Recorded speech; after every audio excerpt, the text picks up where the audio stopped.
Hey guys, so I'm gonna blow dry my hair with this blow dryer so you guys could see how it blow dries. I'm gonna do the highest speed and then on cold, actually medium.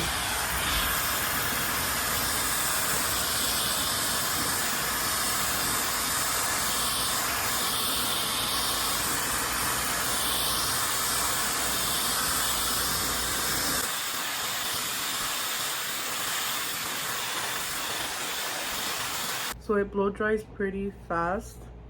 That was on medium for a couple of seconds. And it has different modes. I like how it has like a mode that you could switch from cold to hot, like automatically, like it does it for you.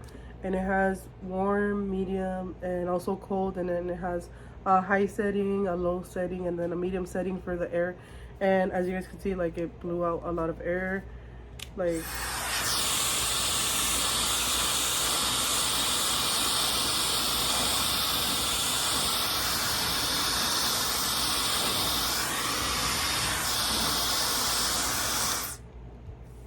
so I'm gonna go ahead and finish my hair so you guys could see how it looks after. So guys, my hair came out really nice. If you guys are interested in the blow dryer, you guys could click right here and also get one. And yeah, my hair looks super nice and smooth and shiny. So yeah.